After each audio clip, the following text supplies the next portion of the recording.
আসসালামু আলাইকুম ওরহমতুল্লাহ। চলে এলাম হুজুরের প্রিয় হুজুরনি গল্পের ৫ নম্বর ও শেষ পর্ব নিয়ে। আপনাদের শুরুতে কিছু কথা বলে রাখতে চাই। এই পর্বটা যদি শুধু একটি উপন্যাস মনে করে থাকেন বাকি পর্বের মতো, তাহলে ভুল ভাববেন। এই পর্বে তুলে ধরা হয়েছে ইসলামের গুরুত্বপূর্ণ একটি বিষয়। এক কথায় বলতে গেলে এই যুগে এসে ইহুদিরা ইসলামকে ধ্বংস করার জন্য যে পরিকল্পনা বা ষড়যন্ত্র চালাচ্ছে, সেটা পুরোটা না হলেও কিছুটা তুলে ধরেছি। তাই আপনাদের কাছে আকুল আবেদন এই যে এই পর্বটা খুব গুরুত্বের সঙ্গে শ্রবণ করবেন। উপন্যাস হিসেবে নয়, বরং ইসলামের একটি গুরুত্বপূর্ণ দিক নির্দেশনা হিসেবে শুনবেন। এটা আমরা মুসলিম হিসেবে এই বিষয়ে সতর্কতা অবলম্বন করাটা অতীব গুরুত্বপূর্ণ এবং আপনাদের মূল্যবান মতামত কমেন্ট করতে ভুলবেন না। তো চলুন দেরি না করে মূল গল্পে যাওয়া যাক। অতঃপর নাইম এবং এনাম গাড়ি করে রওনা দেয়। কিছুক্ষণ পর তারা সবাই মিলে রেস্টুরেন্টে এসে পৌঁছালো। ওয়েটারকে ডেকে কিছু খাবার অর্ডার করলো। তারা সবাই মিলে খুব আনন্দের সহিত খাচ্ছে। অন্য দিনের চাইতে আজকের দিনটি বেশি আনন্দনীয়, কেননা আজ থেকে তাদের বন্ধু মহলে আরও একজন নতুন সদস্য যোগ দিয়েছে। সত্যি তিনি উত্তম পরিকল্পনাকারী, যিনি এই পৃথিবীর সৃজনকারী। ইবাদতের উৎস একমাত্র তিনি ব্যতীত আর কোনো ইলাহ নেই। তিনি আমাদের সৃষ্টিকর্তা, পালনকর্তা, রিজিকদাতা। তিনার প্রশংসা যতই করি ততই যেন কম কম লাগে। আজকে উনি চেয়েছেন বিধায় রাফি হেদায়েত পেয়েছে, আলহামদুলিল্লাহ। উনার ফয়সালা অতুলনীয় সৌন্দর্য। উনার সৃষ্টি, উনার পরিকল্পনা এত নিখুঁত এবং সুন্দর, না জানি তিনি কত সুন্দর। কে জানত উনার পরিকল্পনা যে এতটা সুন্দর হবে। রাফি আমাদের সঙ্গে একসঙ্গে বসে খাবার খাবে। রাফি গোমরাহের পথ ছেড়ে দিয়ে দিনের পথে চলতে শিখবে। ইয়া রব, আমি জানি আমি এখনও পরিপূর্ণ মুমিন হতে পারি নাই, গুনাহ এখনও পুরোপুরি ছাড়তে পারি নাই। তারপরেও দোয়া করছি আপনার এই গুনাহগার নগণ্য বান্দাকে জালিমদের কাতারে রাখবেন না, সত্যবাদীর কাতারে রাখবেন। পথভ্রষ্টদের অন্তর্ভুক্ত করবেন না, মুত্তাকিদের অন্তর্ভুক্ত করিয়েন। এইসব কথা এতক্ষণ নাইম মনে মনে বলল এবং চোখ দিয়ে 2 ফোঁটা অশ্রু গড়িয়ে পড়ল। নাইম চোখের জল আড়াল করতে চাইলে পারল না সে। ব্যাপারটা এনামের দৃষ্টিগোচর হলো। এনাম জিজ্ঞেস করল, কিরে ভাই, তোর চোখে জল কেন? নাইম বলল, খুব ভয় করে রে, না জানি হাসরের দিন মিজানের পাল্লা ভারী হবে কিনা। জেনে না জেনে, বুঝে না বুঝে কত যে গুনাহ করেছি। আল্লাহ কি আমাদেরকে ক্ষমা করবেন? সবার মুখে এখন মলিনতার ছাপ স্পষ্ট ভেসে উঠল। এনাম বলল, আরে এসব বিষয়ে মন খারাপ করে লাভ নেই। আল্লাহ তো বলেই দিয়েছেন যে যতই গুনাহ হোক না কেন, আল্লাহর কাছে 2 ফোঁটা অশ্রু বিসর্জন দিয়ে দোয়া করলে তিনি সব গুনাহ ক্ষমা করে দেবেন ইনশাআল্লাহ। এভাবেই তাদের কথোপকথনের মাঝে সময়টা নদীর গভীর স্রোতের ন্যায় চলে গেছে। মুয়াজ্জিম সাহেব মসজিদের মিনার হতে আজান হাঁকছে।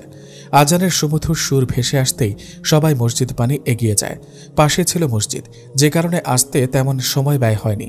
তারা সবাই জোহরে সালাত আদায় করে গাড়ি নিয়ে সোজা রওনা দেয়। গন্তব্য চা পাতা বাগান।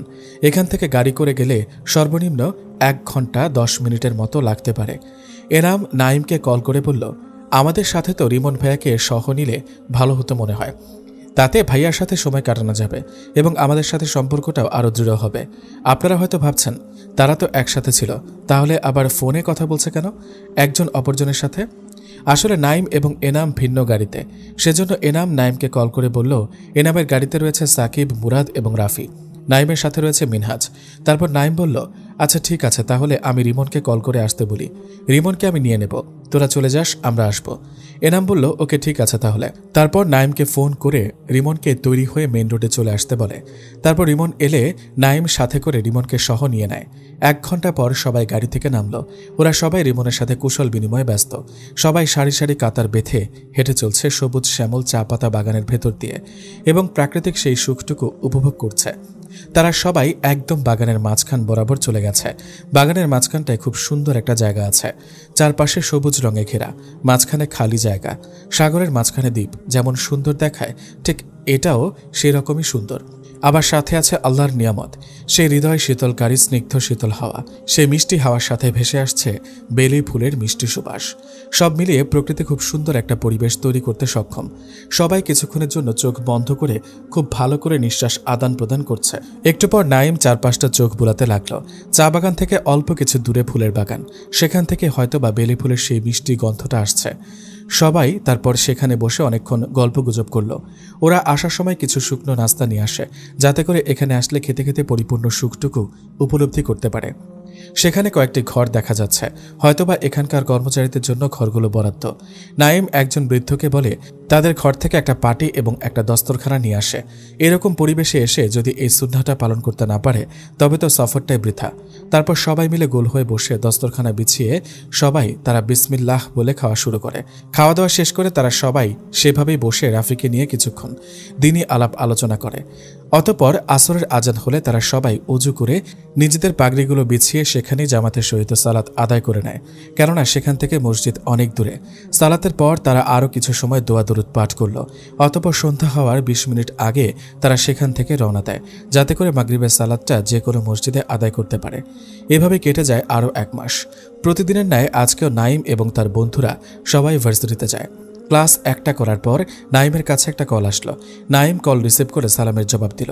তারপর ফোনের ওপাশ থেকে যেটা বলল সেটা শুনে নাইমের মুখ একদম মলিন হয়ে যায়। সে ব্যস্ত হয়ে তার বন্ধুদেরকে সঙ্গে নিয়ে সেখান থেকে গাড়ি করে চলে যায়। নাইম তাদেরকে কোথায় নিয়ে যাচ্ছে সে বিষয়ে তারা অবগত নয়। আজকে কিন্তু এনাম আর মেজবাহ ভার্সিটিতে যায়নি। এনামই ফোন করে নাইমকে বলল যেন তাড়াতাড়ি এনামের দেওয়া ঠিকানা অনুযায়ী পৌঁছে যায় বাকিদের নিয়ে। ২০ মিনিট পর গাড়ি তার আপন গন্তব্যে এসে থামে। সবাই গাড়ি থেকে বের হয়ে আসে। আমরা দেখতে পাই সামনের দিকে কিছুটা এগোলে একটা ঘন জঙ্গল, আশেপাশে পুলিশের গাড়ি দাঁড়িয়ে থাকা দেখা যাচ্ছে। নাইমও জঙ্গলের ভেতরের দিকে অগ্রসর হতে থাকে, পেছন পেছন বাকিরা। মিনহাজ, মুরাদ, সাকিব, আমানুল্লাহ এবং জুবায়ের বুঝতে পারছে না যে নাইম তাদেরকে এই জঙ্গলেই বা কেন নিয়ে আসলো বা এর ভেতরেই বা কেন নিয়ে যাচ্ছে। তারা এসব মনে মনে ভাবলেও মুখে কিছু প্রকাশ করে না। হেঁটে চলেছে নাইমের পেছন পেছন তার সঙ্গ ধরে। কিছুটা পথ অতিক্রম করার পর এনাম এগিয়ে আসে এবং নাইমকে বলে এখন অবধি নাকি এই বিষয়ে কিছুই বুঝতে পারছে না তারা। কথা বলতে বলতে আরেকটু সামনে গেলে একজন পুলিশ এসে নাইমদেরকে আটকে দেয়, কেননা এতটুকুতেই সীমাবদ্ধ। এর ভেতরে যাওয়ার অনুমতি তারা যাকে তাকে দিতে পারে না। নাইম তারপরেও অনেক আকুতি মিনতি করে অবশেষে ভেতরে যাওয়ার অনুমতি পায়। শর্ত একটাই, শুধু নাইমই ভেতরে যেতে পারবে, অন্য কেউ নয়। নাইম ভেতরে প্রবেশ করে। তদন্ত স্পেশালিস্ট এখনও আসেনি। নাইম দেখতে পায় সাদা চাদরে মোড়ানো একটি নিথর দেহ পড়ে আছে। নাইম কাঁপা কাঁপা পায়ে সামনে আগায়। তারপর একজন অফিসারকে বলে যেন মুখ থেকে কাপড়টা একটু সরিয়ে দেয়। মৃত ব্যক্তির মুখ থেকে কাপড়টা সরাতেই সামনে ভেসে উঠল একটি মায়াবী মুখ। নাইম বুঝতে পারল এটি একটি মেয়ে এবং সে ভাবছে আগে মনে হয় মেয়েটিকে কোথাও দেখেছে, কিন্তু কোথায় দেখেছে তা মনে করতে পারছে না। তবে তার আর বুঝতে বাকি রইল না যে মেয়েটির সাথে আসলে কি হয়েছে। অফিসারকে বলল মুখ ঢেকে দিতে। এনাম নাইমের পাশে এসে দাঁড়ায়। নাইমের মুখের ওপর কষ্টের সাথে রাগটা স্পষ্ট দেখা যাচ্ছে। এই মুহূর্তে নাইমের চেহারা দেখে এনাম নিজেও অনেক ভয় পাচ্ছে।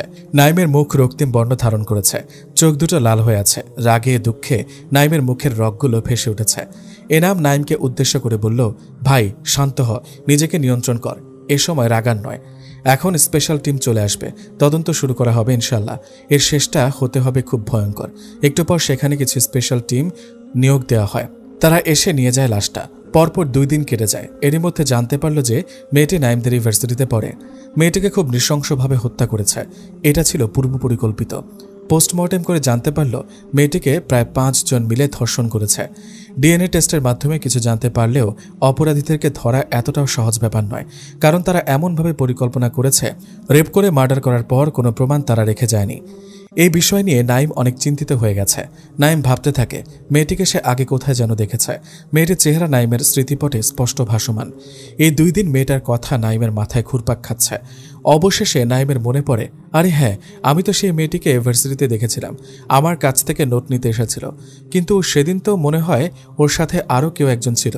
আমার কাছ থেকে যখন নোট নিতে আসে তখন সে বারবার পেছনে ফিরে কার দিকে যেন তাকাচ্ছিল, কিন্তু তাকে নাইম দেখেছিল পেছন থেকে। নাইম ভাবল ভার্সিটির মধ্যে খুব গুরুতর চক্রান্ত চলছে। মাঝে মধ্যে ভার্সিটি থেকে মেয়েরা পালিয়ে যাওয়া এবং হঠাৎ এই ধর্ষণ, এই দুইটা কোনো না কোনোভাবে একটা অপরটার সাথে সম্পর্ক নেই তো? অতি শিগগির এর মূল খুঁজে বের করতে হবে ইনশাল্লাহ। পরদিন নাইমরা সবাই ক্যাম্পাসে যায়। নাইমদের টিম এখন খুব সেন্সিটিভ হয়েছে, কারণ এখানে তাদের আরও বড় ভাইগণ থাকলেও তারা এই বিষয়গুলো তেমন ভ্রুক্ষেপ করে না। সেজন্য নাইমদের টিমটি খুব সতর্কতার সহিত পদক্ষেপ নিচ্ছে, কেননা অতি দ্রুত আসামিদের আইনের আওতায় আনা জরুরি। এক কথায় ফরজ বললেও চলে। নাইম এবং তার সাথীরা মিলে যখন ক্লাসের দিকে পা বাড়ায় তখন হঠাৎ একটা মেয়ে তাড়াহুড়ো করে যাওয়ার সময় মিনহাজের সাথে ধাক্কা খায়। এতে সবাই খানিকটা বিরক্ত হয়। মেয়েটিকে দেখে সাথে সাথে চিনে ফেলল তারা সবাই, কারণ মেয়েটিও একই সেকশনের। আশ্চর্যের বিষয় হলো মেয়েটিও অত্যন্ত পর্দা মেনটেন করে। মুরাদ বলল, আরে এই তো সে মেয়ে যে কিনা আমাদের পুরো ক্লাস মিলে একজন, মানে পর্দা মেনটেন করে। ওর নাম জানো কি? আরে হ্যাঁ, মনে পড়েছে, মেয়েটির নাম হলো উম্মে সালমা। তারপর মুরাদ এনামকে উদ্দেশ্য করে বলল, ওই যে সেদিন তোর কাছ থেকে নোট নিতে এসেছিল মনে আছে? এনাম একটু মনে করে বলে, আরে হ্যাঁ, এটা নাকি মেয়েটা? কিন্তু সে এভাবে চলে যাচ্ছে কেন? আচ্ছা যাই হোক, বাদ দে, এখন ক্লাসে চল। তারা সবাই মিলে ক্লাসে চলে যায়। সবাই সেদিনের মতো ক্লাস শেষ করে বাসায় চলে যায়। কিন্তু নাইম ভাবতে থাকে সেদিনের সেই মেয়েটির কথা। বারংবার তার চোখের সামনে ভেসে উঠেছে মেয়েটির চেহারা। এভাবেই আরও এক সপ্তাহ কেটে গেল। এর মধ্যে নাইম একদিন সে জঙ্গলে যায়, কেউ জানে না এমন। সেখানে অনেক খোঁজাখুঁজি করার পর একটা হ্যান্ড ওয়াচ পায়। সেটা দেখে সে মনে মনে বলতে থাকে, এই ঘড়িটি আমি কার হাতে যেন দেখেছি। নাইম আপ্রাণ চেষ্টা করে মনে করার, কিন্তু সবকিছু ঝাপসা দেখা যাচ্ছে। অবশেষে নাইমের মুখে হাসির রেখা ফুটে ওঠে। নাইম মনে মনে আওড়ালো, তোর খেলা তো আমি শেষ করবই, আমার হাত থেকে এত সহজে পার পাবি না। তোর পেছনে কে কে আছে তাদেরকে আমি টেনে বের করবো ইনশাল্লাহ। নাইম ইতিমধ্যে হত্যাকারীদের ব্যাপারে অনেকটা তথ্য জোগাড় করতে পেরেছে, কিন্তু সেটা তার বন্ধুদের মধ্যে কারো সাথে শেয়ার করেনি। এভাবেই কেটে গেল বেশ কিছুদিন। প্রথম প্রথম ভার্সিটিতে ধর্ষণের বিষয় নিয়ে তোলপাড় চললেও এখন বেশ স্বাভাবিক হয়ে গেছে। সবাই তাকে ভুলে গেছে। পুলিশরা কিছু দূর তদন্ত করেছে, পরে সেই কেসটা কে যেন কোনোভাবে ধামাচাপা দিয়ে দেয়। আসলে বিচিত্র এই পৃথিবীতে কেউ কারো নয়। দুনিয়াতে চলার পথে দেখবেন আপনার চারপাশে অনেক আত্মীয় স্বজন, বন্ধু বান্ধব, কিন্তু বেলা শেষে আপনি একা। নিজেদের স্বার্থ ফুরিয়ে গেলে তারা আর আপনাকে প্রয়োজন মনে করবে না। আত্মীয় স্বজন, বন্ধু বান্ধব সবই তো সাময়িক, কিছু সময়ের জন্য। যেমন সেই মেয়েটারও কিছু বন্ধু বান্ধব ছিল না? তারা এখন কই? তারা তো চাইলে পারত তার বান্ধবীর খুনের আসামির বিরুদ্ধে প্রতিবাদ করতে, কিন্তু তারা তো সেটা করেনি। তারা দিব্যি ঘুরে বেড়াচ্ছে তাদের প্রিয় বান্ধবীকে ছেড়ে। তারা তো ভুলেই গেছে যে তাদের একটা বান্ধবী ছিল। হায় রে মানুষ, এতটা পাষাণ হয় কেমনে? এসব এতক্ষণ যাবৎ নাইম ভাবছে এবং চোখ দিয়ে কিছু অশ্রু বিসর্জন দিল।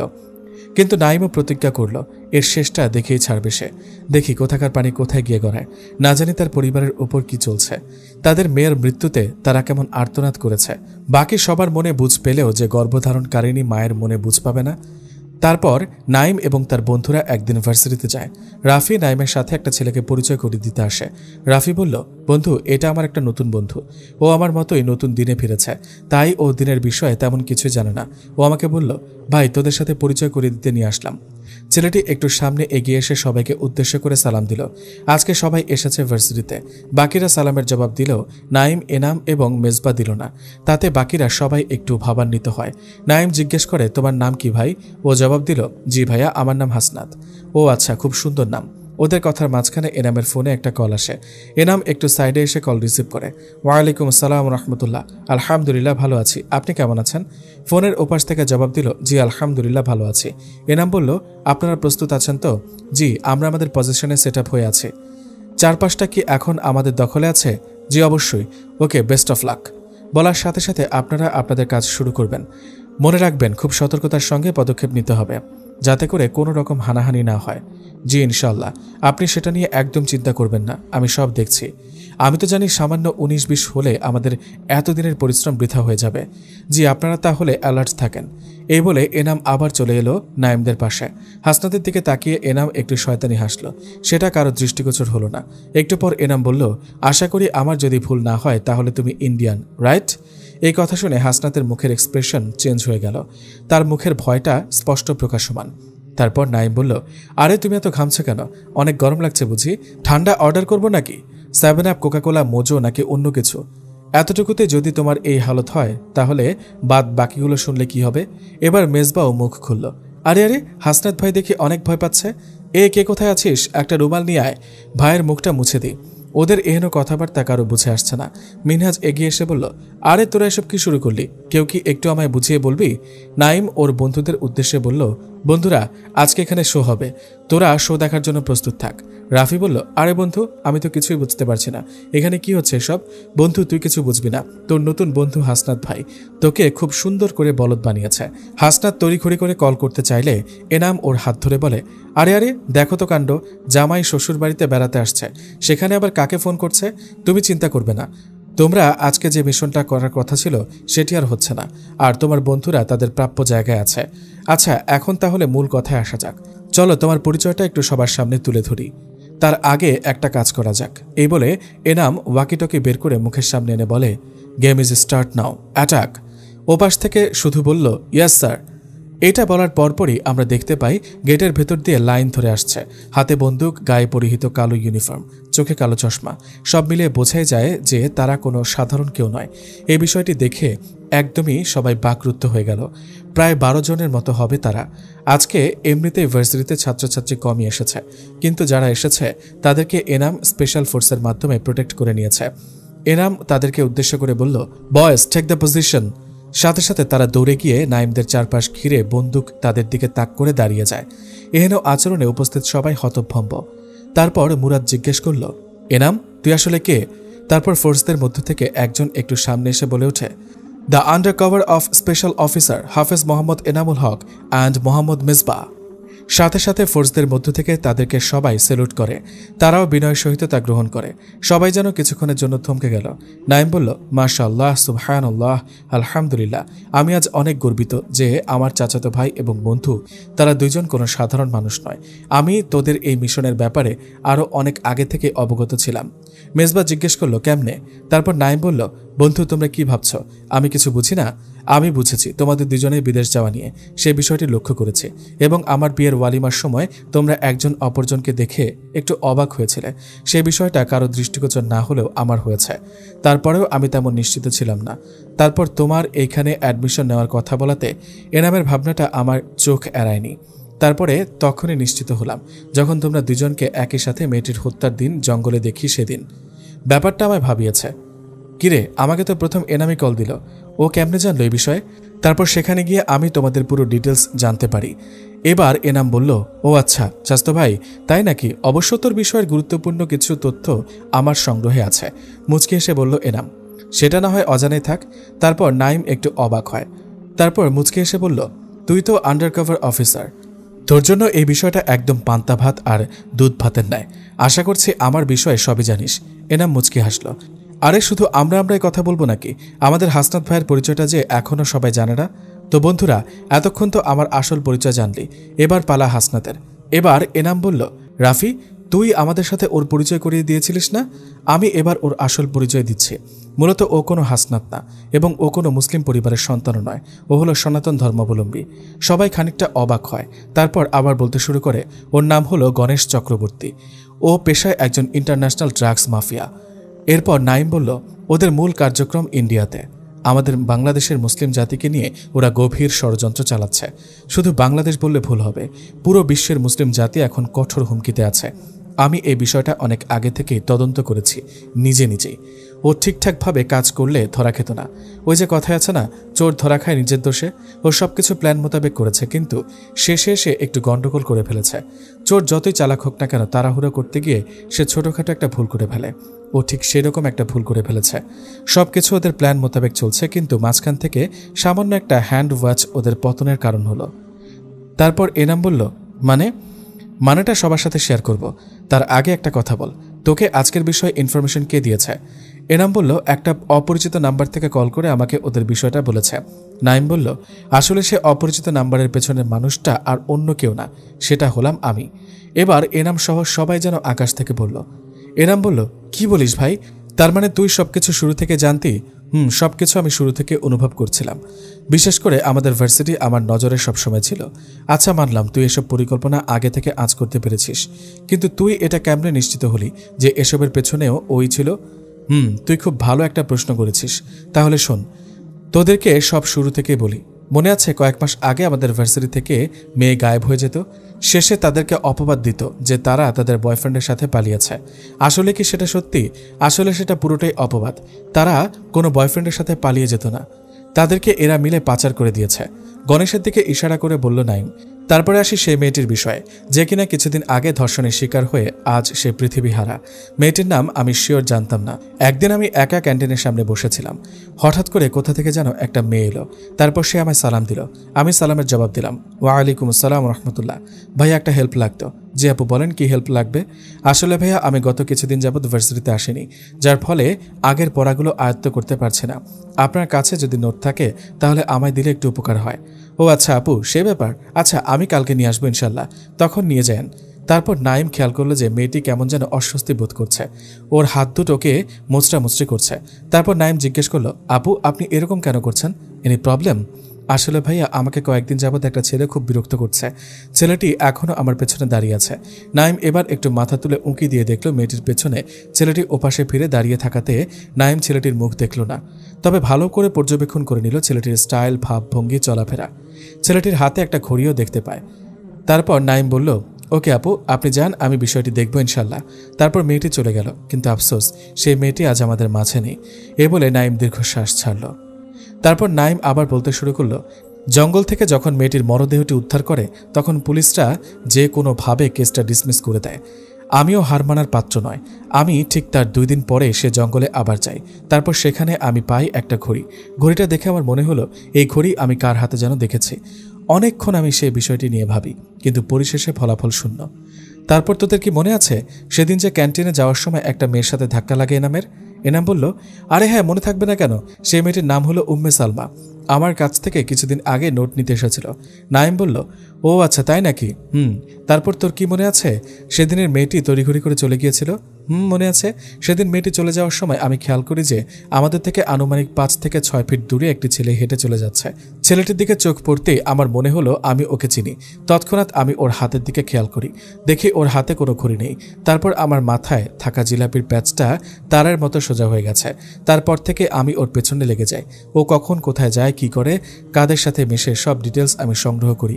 আমার ধারণা অনুযায়ী ওর ব্যাপারে সব তথ্য পজিটিভ আসে। এই ভার্সিটিতে শুধু ও একা নয়, ওর আরও অনেক সাথী ছিল যারা হলো ইন্ডিয়ান প্রোডাক্ট, কিন্তু ভাগ্যবশত তারা আজকে ভার্সিটিতে আসেনি। নাইমের মুখ থেকে এত কিছু শুনে তার বন্ধুরা রীতিমতো অবাক বনে গেল। মেজবা আর এনাম এটা ভেবে কুল পাচ্ছে না যে তারা স্পেশাল ট্রেনিং প্রাপ্ত অফিসার হয়েও এত কিছু জানল না, কিন্তু নাইম একজন সাধারণ জনগণ হয়ে কেমনে পারল? তারপর এনাম বলল, তার মানে তুই এগুলো আমাদের পোস্টিং হওয়ার অনেক আগে থেকেই শুরু করেছিস, আর তুই অনেক আগে থেকে অবগত ছিলিস আমাদের ট্রেনিংয়ের বিষয়ে? নাইম বলল, আমি আগে থেকেই অবগত ছিলাম। তারপর মেজবা বলল, আচ্ছা, আমাদের ধারণা অনুযায়ী আমরা যতদূর বুঝেছি আমাদের পোস্টিং হওয়ার কথা ছিল ঢাকার দিকে, যে কোনো একটা জেলায়, কিন্তু সেটা ঘুরে গিয়ে আমাদের পোস্টিং চট্টগ্রামে হলো কেমনে? তাও আবার দুজন একই জায়গায়। নাইম মুচকি হাসল এবং বলল, তোরা এখনও বুঝতে পারিসনি? তোদের পোস্টিং আমি ঘুরিয়ে দিয়েছি। তারপর এনাম বলল, ওহ, কি বলিস ভাই, তুই এক মাথা দিয়ে কত কাজ করিস! তুই এত বড় একটা খেলা একে খেলে ফেললি। মাশাআল্লাহ, তোর বুদ্ধির দাম দিতে হবে। I am proud of you. আমি তোকে স্যালুট করি। এই বলে এনাম নাইমকে স্যালুট করল। সাথে সাথে সকল ফোর্সরা একসাথে নাইমকে স্যালুট করল। নাইমও সম্মানের সহিত তা গ্রহণ করল এবং সেও তাদেরকে স্যালুট করল। নাইমের বন্ধুরা সবাই নাইমকে বাহবা দিতে লাগলো। তারপর গণেশকে কাস্টডিতে নিয়ে যাওয়া হলো। বাদবাকি তথ্য এবং লিঙ্কগুলো ওর মাধ্যমেই সংগ্রহ করবে ওরা। গণেশ বলল, তোরা আমায় আটকে বড় ভুল করছিস। আমায় ছেড়ে দে বলছি। তোরা আমায় চিনিস না। আমার পেছনে কে কে আছে সেটা তোরা এখনও জানিস না। এখন গণেশের সাথে আছে এনাম, নাইম, মেজবা এবং আরও 2 জন কমান্ডো। তারপর এনাম বলল, তুই বলেছিস তোকে আমরা চিনি না। কথাটা পুরোপুরি মিথ্যা। তোকে এতক্ষণে যতটুকু চিনেছি ততটুকু যথেষ্ট তোর পেছনেগুলোকে বের করার জন্য। তবে তুই হয়তো এখনও আমাদেরকে চিনতে পারিসনি। তবে সমস্যা নেই, কিছুক্ষণ পর তুই নিজেই চিনে যাবি আমাদেরকে এবং আমাদেরকে সব ডিটেলস দিয়ে দিবি। আমরাই বাধ্য করব তোকে। তোরা আমায় এখানে আটকে রাখতে পারবি, কিন্তু আজকে যেটা হতে চলেছে সেটা কেমনে আটকাবি? এই বলে ও হাহা করে শয়তানি মার্কা হাসি দিতে চাইলে হাসিটা জোকারের মতো হয়ে গেল। সাথে সাথে উপস্থিত সবার মুখে দুশ্চিন্তার ভাব স্পষ্ট ভেসে উঠল। একটু পর নাইম সশব্দে হেসে উঠল। সেটা দেখে ওর মুখের হাসি উড়ে গেল। আরে বলদ, তুই কি ভেবেছিস আমরা এতটাই বোকা? আরে তোর বিষয়ে যেহেতু এতটুকু তথ্য সংগ্রহ করতে সক্ষম হয়েছি, তাহলে অবশ্যই তোর সাথে জুড়ে থাকা সকল কার্যক্রমের তথ্য সংগ্রহ করতে পারবো না সেটা কেমনে ভাবলি? হয়তো আমাদের দেশের বাইরে কারোর সাথে লিঙ্ক তোর আছে, সেটা জানবো না, কিন্তু বাংলাদেশের ভেতর তোর সকল কুকর্মের তথ্য আমাদের কাছে আছে। তুই এটা ভাবলি না যে তোকে আমরা আজকে কেন ধরলাম? কারণ আজকের দিনে যদি তোকে না ধরতাম তাহলে তো বড় অঘটন ঘটে যেত। তুই কি ভেবেছিস আমরা জানি না যে তোরা আজকে রাতেই বাংলাদেশ থেকে প্রায় 200 জন নারী পাচার করবি? তুই ভাবতেও পারিসনি যে তোর সকল নেটওয়ার্ক এখন আমার নিয়ন্ত্রণে। তাহলে শোন, তোর লোক এখন কোথায় কোথায় অবস্থান করছে। তোর পোষা কুকুরগুলো এখন আছে পুরান ঢাকায়। তোরা আজকে রাতেই ইল্লিগালভাবে সোজা ঢাকা থেকেই যানবাহনে করে নারীদের পাচার করবি। এখন বল, তুই কি আমার নেটওয়ার্ক দেখতে চাস? আমাদের পাওয়ার কতটুকু দেখতে চাস? তবে দেখ। এ বলে নাইম এনামকে ইশারা করল। সাথে সাথে এনাম মুচকি এসে ওয়াকিটকি বের করল। ওয়াকিটকিটা এনামের মুখের সামনে ধরে এনাম বলতে শুরু করল, হ্যালো স্পেশাল ফোর্স, আপনারা প্রস্তুত আছেন তো? জি স্যার। টার্গেট আপনাদের থেকে আনুমানিক কত দূরে? এই তো 6 ফিট হবে। আমরা তাদেরকে চতুর্পাশ থেকে ঘিরে ফেলেছি। এরা এখন গোডাউনের ভেতরে আছে সবাই। Okay boys, take the position. Enam এদিক থেকে এটা বলার সাথে সাথে ওদিকে তারা সবাই বন্দুক তাক করে দাঁড়িয়ে গেছে। শুধু এখন অর্ডার কনফার্ম করার পালা। সাথে সাথে সেখানে তুফান বয়ে যাবে। Boys, shoot him. সাথে সাথে সেখানে বন্দুক আর পারমাণবিক বোমার শব্দে ঝড় বয়ে গেল। সেই ভয়ঙ্কর এবং অসহ্যকর শব্দ এবং আর্তনাদের চিৎকার ফোন ভেদ করে গণেশের কর্ণকুহরে পৌঁছালো। সাথে সাথে তার শরীর বেয়ে অনবরত ঘাম ঝরতে লাগলো। ও রাগে দুঃখে কাঁদতে কাঁদতে সেখানে বসে পড়ল। মেজবা বলল, কিরে, এবার তো বুঝতে পেরেছিস যে আমাদের নেটওয়ার্ক কতটুকু? তোদের মতো নাস্তিকদের বুদ্ধি যেখানে শেষ, সেখান থেকেই আমাদের মুসলিম জাতির বুদ্ধি সেখান থেকেই শুরু। তোরা যদি হাঁটিস পাতায় পাতায়, আমরা হাঁটি পাতার ছায়ায় ছায়ায়। আরে আরে আরে এতটুকুতে যদি ভয় পেয়ে যাস, ভেঙে পড়িস, তাহলে কেমনে হবে? কেননা সামনে থেকে তো আরো অনেক কিছু সহ্য করতে হবে। এটা তো মাত্র ট্রেলার ছিল, মুভি তো এখনো বাকি আছে। তোরা কে রে ভাই, যে আমাদের এতদিনের প্ল্যান নিমেষে ভেস্তে দিলি? আমরা হলাম তোদের জম, তোদের পতনের কারণ, তোদের বিনাশ। ভয় ওর আত্মাটা বেরিয়ে যাওয়ার উপক্রম। এতক্ষণে নিশ্চয়ই বুঝে গিয়েছিস আমরা কতটা ভয়ঙ্কর। আমরা যা কিছু জিজ্ঞেস করব তোর থেকে, সব কিছু যদি বলিস তাহলে তোকে ছেড়ে দিব কিনা সেটা বিবেচনা করে দেখব। তবে শর্ত একটাই, তোদের সব ডিটেলস আমাদেরকে দিতে হবে, একদম A to Z। মানে তোদের মূল পরিকল্পনা কি, তোরা ইসলাম ধর্মের সাথে আরও কি করবি, তোরা মুসলিম নারীদেরকে কেন টার্গেট করছিস এবং তাদেরকে পাচার করে কি করিস, এবং বাংলাদেশে তোদের শাখা আরও কোথায় কোথায় আছে, এসব যদি আমাদের বলিস তবে তুই মুক্তি পেতে পারিস। তারপর গণেশ বলল, না না, আমি এসব কিছু বলতে পারবো না, ওরা আমায় মেরে ফেলবে। কাঁদতে কাঁদতে বলল গণেশ, তুই যদি বলিস তবে তোকে প্রোটেক্ট করব আমরা, আর যদি না বলিস তবে তো তুই নিজেই দেখেছিস আমরা কি করতে পারি আর কি করতে না পারি। ওরা হয়তোবা তোকে সাধারণ মৃত্যু দেবে, কিন্তু খোদার কসম, যদি আমাদের হাতে মরিস তবে তোকে দেখে কুকুরও মুখ ফিরিয়ে নেবে। এটা শুনে ভয়ে গণেশের আত্মা শুকিয়ে গেছে। ও ঢোক গিলল। অবশেষে সে বলতে রাজি হয়, ওকে ঠিক আছে, আমি সবকিছু বলবো, একদম A to Z। তারপর গণেশ বলতে শুরু করলো, ইসলাম ধর্মকে শেষ করার জন্য বিশেষ করে ইন্ডিয়ান, খ্রিস্টান এবং বৌদ্ধ ধর্মের বড় বড় কিছু পণ্ডিতরা আপ্রাণ চেষ্টা চালাচ্ছে। তারা বাছাই করে প্রথমত কিছু ছোট এবং দুর্বল মুসলিম দেশগুলোকে টার্গেট রেখেছে। সেই দেশগুলোর মধ্যে বাংলাদেশ হলো এক এবং অন্যতম, কেননা বাংলাদেশ হলো ছোট দেশ। বাংলাদেশে নেই কোনো দেশ প্রতিরক্ষার্থী অস্ত্র। বাংলাদেশ আর্থিক এবং উন্নতির দিক দিয়ে অনেকটাই অক্ষম, তাই প্রথম ধাপটা পার করতে চেয়েছিল বাংলাদেশের মাধ্যমে। সেজন্য বাছাই করে অনেক সনাতনী হিন্দু এবং খ্রিস্টান, বৌদ্ধ সহ আরও কিছু দল মিলে পুরো একটা সংগঠন হয়েছে। তারপর তারা গ্রুপ ভিত্তিক দল গঠন করে দিয়ে বিভিন্ন দেশে ছড়িয়ে ছিটিয়ে আছে। আমরা যে দেশে যাই সেখানকার কিছু আমাদের ধর্মের লোকজনকে জড়ো করে নিই, তারাও আমাদের সাথে একই কাজ করে। ঠিক তদ্রূপভাবে আমাদের গ্রুপটির দায়িত্ব পড়ে বাংলাদেশে। তারপর আমরা বাংলাদেশে এসে আমাদের কিছু সনাতনীদের সঙ্গে মিলে এখানে একটা শাখা তৈরি করি। তারপর প্রায় 5 মাস ধরে একটা গ্রুপ থেকে সেটাকে একটি সাংগঠনিক হিসেবে গড়ে তুলি। তারপর সাংগঠনিকভাবে আমরা পুনরায় ভাগ হয়ে প্রায় 20টা গ্রুপ হয়ে যায়। তারপর আমরা সেই গ্রুপগুলোতে একটা করে লিডার নির্মাণ করে দিই। এরপরে প্রতিটি গ্রুপ বাংলাদেশের নামকরা কিছু কলেজ, ইউনিভার্সিটি এবং বিশ্ববিদ্যালয়ে ছড়িয়ে পড়ে। তবে এসব করার পূর্বে আমাদেরকে 6 মাসের প্রশিক্ষণ দিয়ে অনেক স্ট্রংলি তৈরি করা হয়। সেখানে শেখানো হয় একজন মুসলিমের চলাফেরা, আচার আচরণ কীরকম, এবং 50% কোরআন হাদিসের জ্ঞান, যাতে করে আমরা ঠিক একজন মুসলিমের মতো করে চলতে পারি, কোনো সাধারণ পাবলিক যেন আমাদেরকে চিনতে না পারে। তারপর আমরা ঠিক সেভাবেই কাজ করি যেভাবে আমাদেরকে প্রশিক্ষণ দেওয়া হয়েছে। বিশেষ করে আমাদের টার্গেটে থাকে নারীরা, কেননা তারা হয় কোমল হৃদয়ের, তাদেরকে কাবু করা একদম সহজ। এই কাজগুলো তো কোনো মাদ্রাসায় করা সম্ভব নয়। তাই আমরা বড় এবং ভালো মানের কলেজ, ইউনিভার্সিটিতে বেশি থাকি, কেননা সেখানে মেয়েও থাকে অনেক। আর বিশেষ করে তো কলেজ, ইউনিভার্সিটির ছাত্রছাত্রীদের কাছে দিনের গুরুত্বটা তেমন থাকে না, যার ফলে তারা হালাল হারামের তোয়াক্কা না করে বিভিন্ন রিলেশনশিপে এবং বন্ধুত্বের দোহাই দিয়ে বিভিন্ন কুকর্ম করে। আর তাদের সেই সুযোগটা আমরা নিয়ে থাকি। আমরা প্রথমত মুসলিম পরিচয় দিয়ে মুসলিম ধর্মের নারীদেরকে বন্ধুত্বের ফাঁদে ফেলি। তারপর আস্তে আস্তে বন্ধুত্ব থেকে রিলেশনশিপ। তারপর আমরা তাদের সতীত্ব নষ্ট করে দিই সারা জীবনের জন্য। আবার অনেককে বিয়ের স্বপ্ন দেখিয়ে আমাদের দেশে নিয়ে আসি। তারপর তাদেরকে বাধ্য করি মুসলিম ধর্ম ত্যাগ করতে। কিন্তু অনেকজন আছে ভয়ে নিজের ধর্মকেই ত্যাগ দিয়ে দেয়, এবং যারা মানতে রাজি না হয় তাদেরকে ভয়ঙ্কর মৃত্যু উপহার দিই। আর সেদিন যে মেয়েটি মারা গিয়েছিল না, জঙ্গল থেকে যার লাশ উদ্ধার করেছ, সেই মেয়েটির সাথে প্রথম আমার বন্ধুত্ব ছিল। তারপর থেকে রিলেশনশিপে যাই।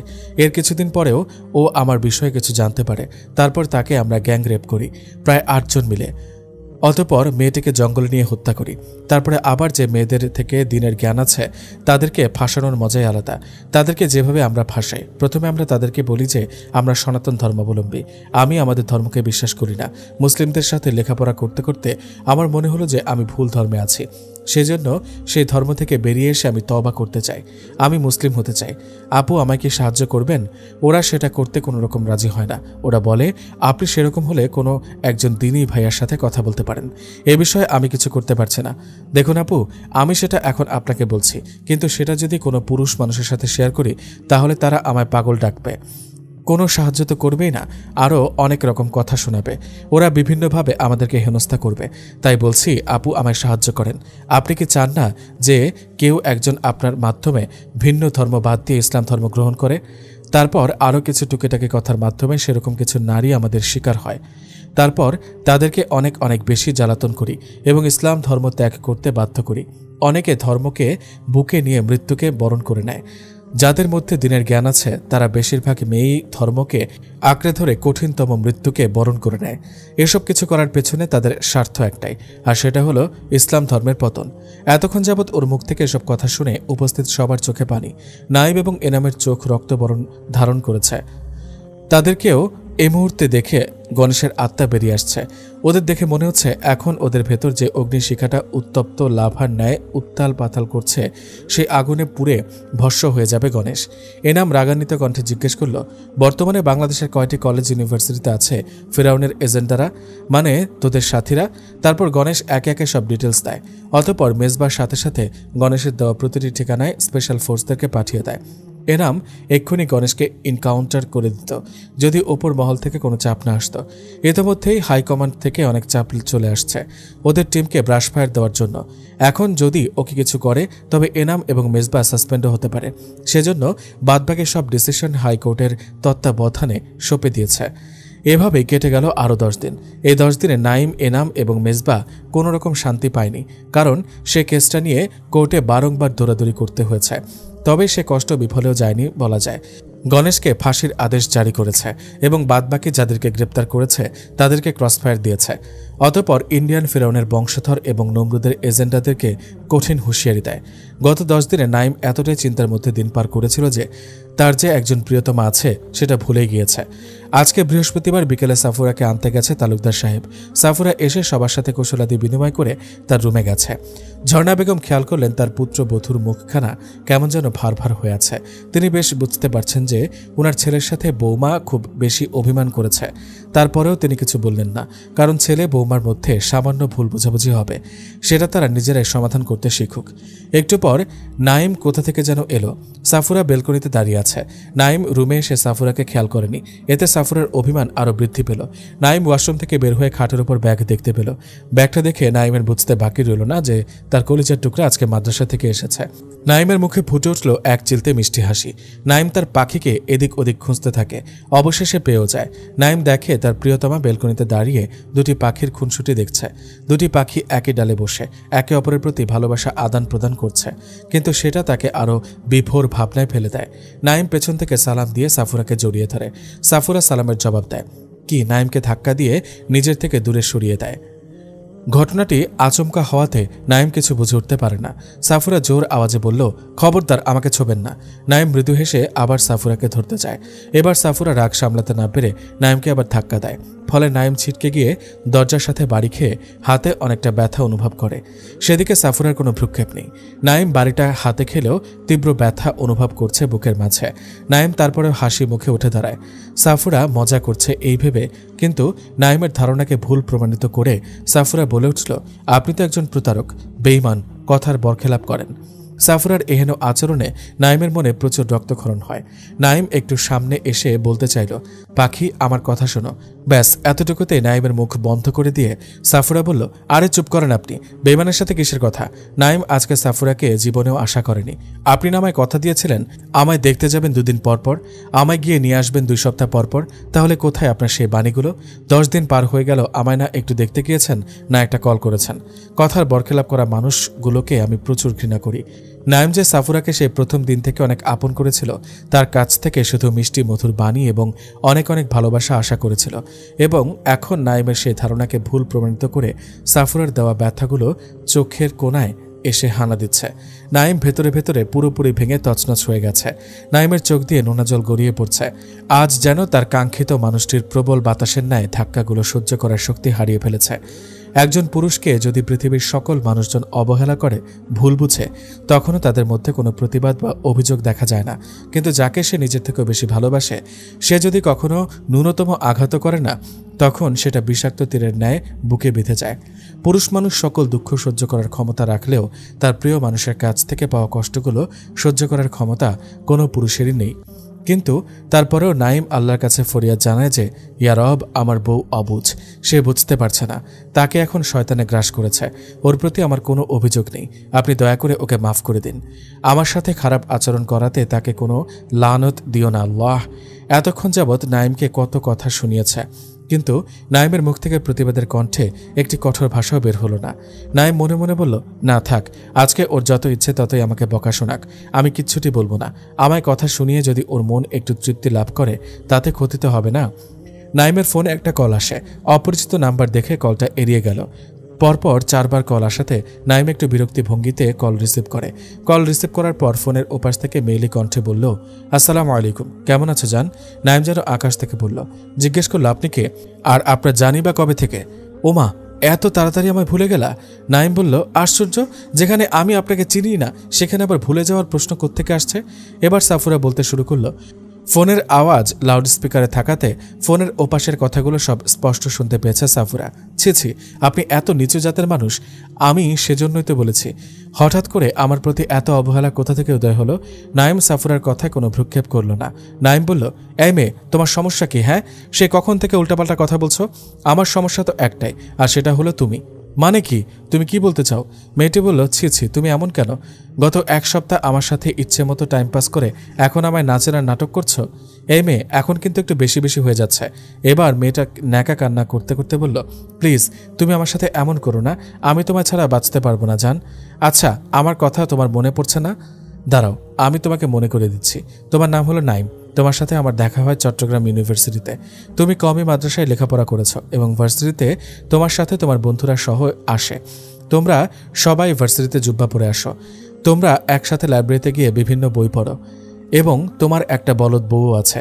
সে জানে তুমি তাকে বেশি ভালোবাসো, কিন্তু বোকা মেয়েটি জানে না যে তুমি তাকে নয়, আমাকেই বেশি ভালোবাসো। তুমি যে শুধু তার সাথে ভালোবাসার অভিনয় করছো, সেটা ওই বলদ জানে না। এভাবেই সে মেয়েটি নাইমের বিষয়ে আরও অনেক কিছু বলল। নাইম আশ্চর্যের শেষ সীমানায় পৌঁছে গেছে। মেয়েটি জানলো কেমনে যে আমি বিয়ে করেছি? ভার্সিটিতে তো তেমন কারোর সাথে কথাও বলি না, এবং কাউকে আমার বিয়ের বিষয়ে জানাইও নি। তাহলে এই মেয়ে এত কিছু জানলো কেমনে? এতক্ষণ এসব প্রশ্ন নাইম নিজেই নিজেকে করল। মেয়েটি আবার বলল, কি শোনা, এবার মনে পড়ছে বুঝি আমার কথা? নাইমের রাগ যেন চরম পর্যায়ে পৌঁছে গেল। নাইম সাথে সাথে ফোনটা আছাড় মেরে ভেঙে ফেলে। সাফুরার রাগ যেন আরো দ্বিগুণ হলো। সাফুরা বলল, আমার সাথে তো খুব সুন্দর করে ভালোবাসার নাটক করছেন। নাইম বলল, পাখি, তুমি ভুল বুঝছো। আসলে আমার সেরকম কারোর সাথে অ্যাফেয়ার নেই। এটা নিশ্চিত কারো ষড়যন্ত্র। আর আমি তোমার সাথে অভিনয় করতে যাব কেন? চুপ করেন আপনি। আপনার ওই মুখ দিয়ে আমাকে পাখি বলে ডাকবেন না। ছি, কেমনে পারলেন আপনি? আপনার বাসায় বউ রেখে অন্য একটা মেয়ের সাথে পরকীয়া করতে? আপনি তো বেঈমান। সাথে যে আপনার চরিত্র এতটা জঘন্য সেটা জানতাম না। এবার নাইম আর সহ্য করতে পারল না। নাইম সাফুরা বলে চিৎকার করে চর মারার জন্য হাতটা তুলে ফেলল। সাথে সাথে সাফুরা চোখ বন্ধ করে ফেলেছে। এই মুহূর্তে সাফুরা অনেক ভয় পেয়েছে। নাইমের চোখ দুটো নিমিষেই রক্তিম বর্ণ ধারণ করল। রাগে ওর মুখটা লাল হয়ে গেল। শুধু সাফুরাই কেন, যে কেউ এই মুহূর্তে নাইমকে দেখলে ভয় পেয়ে যাবে। এ যেন সাফুরা এক নতুন নাইমকে দেখছে, যে স্বামী কিনা বিয়ের পর থেকে একবারের জন্য হলেও নাম ধরে ডাকেনি। আজ কিনা তার সেই একই স্বামী আহত সিংহের ন্যায় হুঙ্কার দিয়ে উঠল। কিন্তু নাইম সাফুরার গায়ে হাত তুলল না। নাইম অনেক কষ্টে নিজেকে নিয়ন্ত্রণ করতে সক্ষম হয়েছে। সে যতই রাগ করুক, বিনিময়ে স্ত্রীর গায়ে হাত তুলবে যে সেরকম ব্যক্তি নাইম নয়। এটা তার বংশ পরম্পরায় সম্পূর্ণ নিষিদ্ধ। আর তাছাড়া বীর পুরুষরা কখনো স্ত্রীর গায়ে হাত তুলে না। অনেকে আবার মনে করে স্ত্রীর গায়ে হাত তুলে সে অনেক বড় বীর বাহাদুর। অনেকে আবার কারণে অকারণে নিজের স্ত্রীর গায়ে হাত তুলে নিজেকে মহাপুরুষ দাবি করতে চায়, নিজের পুরুষত্ব প্রমাণ করতে চায়। আসলে কি সেটা মানানসই? আসলে মেয়েরা হলো প্রজাপতির মতো, তাদেরকে সযত্নে আগলে রাখতে হয়। তারা হলো সম্মানের পাত্রী। ইসলাম তাদেরকে রানী বলেছেন এবং চাঁদ বলে সম্বোধন করেছেন। যে সত্যিকারের পুরুষ সে কখনো স্ত্রীর গায়ে হাত তুলবে না। মূলত তারাই স্ত্রীর গায়ে হাত তোলে যাদেরকে বাহিরের লোকজন এক পয়সারও দাম দেয় না। ঘরের বাইরে তাদের কোনো দাপটি নেই, যার ফলে তারা নিজেদের স্ত্রীর গায়ে হাত তোলে, নিজেদেরকে মহাপুরুষ সাব্যস্ত করতে উঠে পড়ে লাগে। নাইম নিজেকে নিয়ন্ত্রণে এনে তৎক্ষণাৎ সাফুরার সামনে থেকে প্রস্থান করল। সাফুরা ভয়ার্ত চোখ চেয়ে আছে নাইমের যাওয়ার পানে। নাইম সাফুরার চোখের আড়াল হওয়া মাত্রই সাফুরা ধপাস করে বসে পড়ল এবং ভাবতে লাগলো, বিয়ের পর থেকে যার চোখে সাফুরার জন্য শুধু আবেগ এবং ভালোবাসা দেখে এসেছে, যার কথায় ছিল মিষ্টি মাধুর্য, যার কণ্ঠ শুনলে সাফুরা বারংবার বিমোহিত হতো, আজ সে মানুষটির চোখে সাফুরা শুধু দেখতে পেয়েছে রাগ, অভিমান এবং হাজারো অভিযোগ। এবং কণ্ঠে মিশ্রিত ছিল ভয়ার্ত গর্জন, যেটা সাফুরার ভেতরের আত্মা শুদ্ধ কাঁপিয়ে তুলেছে। সাফুরা মনে করেছে যে রাগ জিনিসটা দেখতে কেমন সেটা তার স্বামী জানে না। যে চোখে আধা ঘন্টা আগেও তার প্রতি ভালোবাসা এবং সম্মান দেখেছে, আধ ঘন্টার মধ্যে সে চোখে ঘৃণা দেখতে পেল। সত্যি পৃথিবীটা কি অদ্ভুত, তাই না? নিমেষে বদলে যেতে পারে ভাগ্যের চাকা। একটি অনিশ্চিত ঝড়ের ন্যায় আমাদের দুজনের মাঝে এসে সবকিছু তছনছ করে দিয়েছে। এত কিছুর পরেও মানুষটি একটিবারের জন্য হলেও প্রতিবাদ করেনি, মুখ বুজে সহ্য করেছে, তাও টু শব্দটি করেনি। তাহলে সব দোষ কি আমার ছিল? আমি কি শুধু শুধু ওনাকে ভুল বুঝলাম? না না, আমি একদম ঠিকই করেছি। আমি তো নিজের কানেই সব শুনেছি মেয়েটির কথোপকথন। তাহলে এখানে মিথ্যাচার হওয়ার কোনো সম্ভাবনা নেই। নাইম সোজা বন্ধুদের কাছে চলে যায় এবং এনামকে বলল, ভাই একটা হেল্প লাগবে। তারপর নাইম এনামকে মেয়েটির বিষয়ে সবকিছু খুলে বলল। এনাম বিষয়টি শুনে হতভম্ব হয়ে গেল। তারপর ভাবতে থাকে এই মেয়েটি কে হতে পারে। তারপর এনাম নাইমের কাছ থেকে জিজ্ঞাসা করল, তোকে কি কোনো মেয়ে ভার্সিটিতে কোনো ডিস্টার্ব করতো নাকি? তারপর নাইম মনে করতে থাকে, আরে হ্যাঁ, একটা মেয়ে তো আছে যে আমার পেছনে পড়ে থাকে সবসময়। আমায় নাকি ভালো লেগেছে, সে নাকি আমায় বিয়ে করতে চায়। আমি তাকে এটাও বলেছি যে আমি বিবাহিত, আমার বাসায় বউ আছে। কিন্তু সে মেয়েটি তা প্রত্যাখ্যান করে বলে বউ থাকলেও নাকি তাকে বিয়ে করতে হবে। ছোট একটা ভুল বোঝাবুঝি ছিল, কিন্তু ওই মেয়েটির কারণে সেটা অনেক বড় হয়ে গেছে। তারপর এনাম বলল, আচ্ছা ঠিক আছে, এতটুকু যথেষ্ট হবে।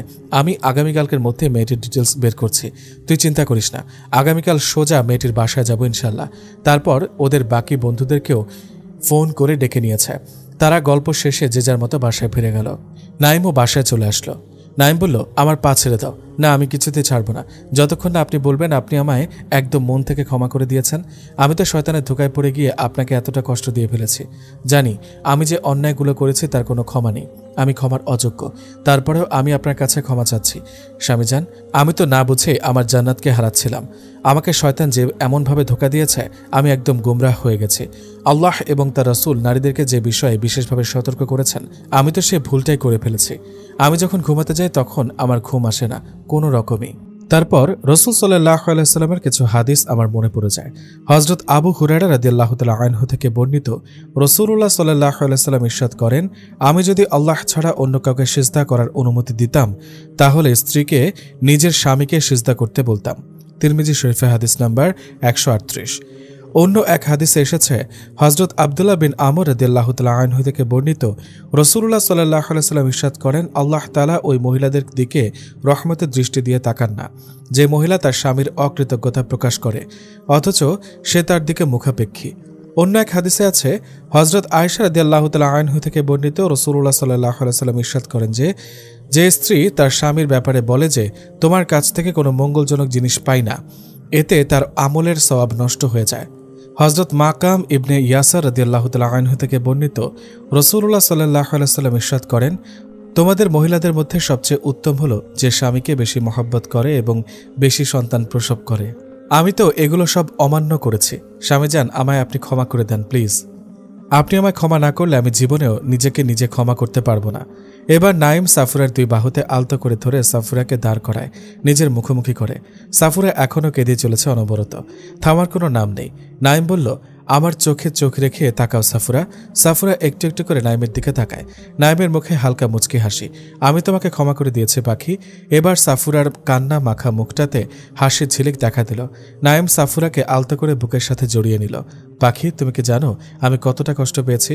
তুমি আমার কোনো কথা না শুনে আমার উপর অপবাদ দিয়ে দিলে, আমাকে সন্দেহ করলে।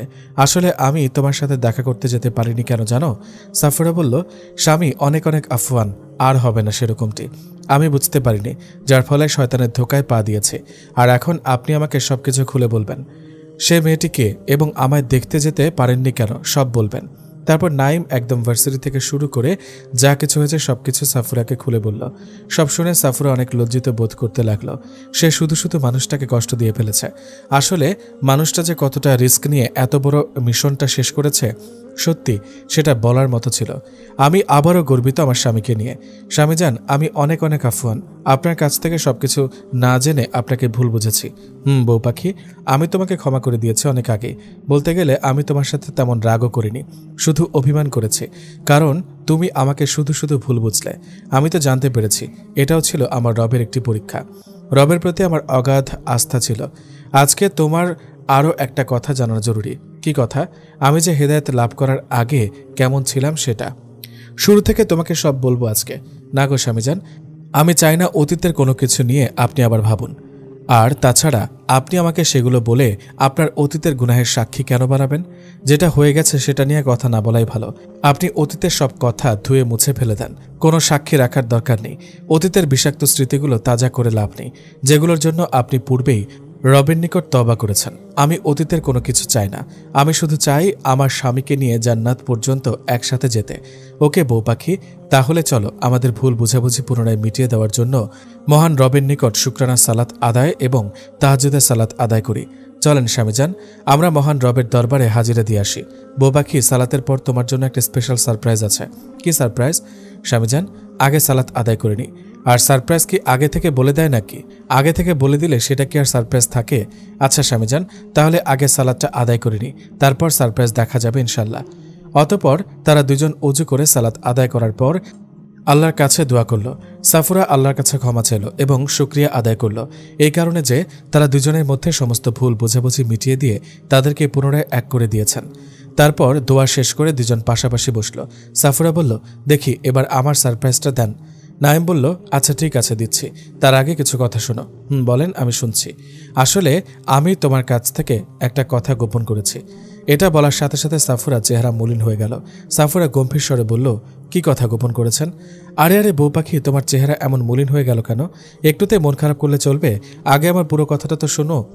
আমার পুরো কথা শোনার পর দেখবে তোমার চেয়ে খুশি আর কেউ হবে না। আচ্ছা পাখি, তুমি কি জানো আমার পুরো নাম কি? অবশ্যই জানি। আপনার নাম হলো মাওলানা নাইমুদ্দিন। তুমি যেটা বলেছো সেটাও হয়েছে, কিন্তু আমি আবারও বলি কেমন? আচ্ছা ঠিক আছে, বলেন। আমার নাম হাফেজ মাওলানা নাইমুদ্দিন। সাফুরা বলল, ও আচ্ছা। পরক্ষণে বলল, কি? পাখি, তুমি ঠিকই শুনেছ। তার মানে আপনি একজন হাফেজও? বউ পাখি, আমিও একজন হাফেজ। আমরা স্বামী স্ত্রী দুজনেই হাফেজ হাফেজা।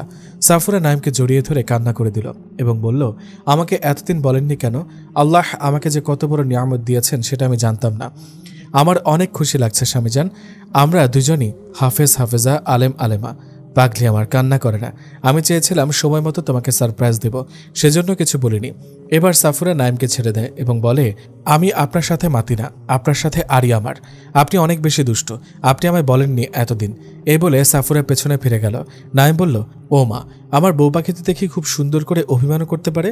এই বলে নাইম সাফুরার পেছন থেকে জড়িয়ে ধরে এবং নাকে মুখে চুমু দিতে থাকে।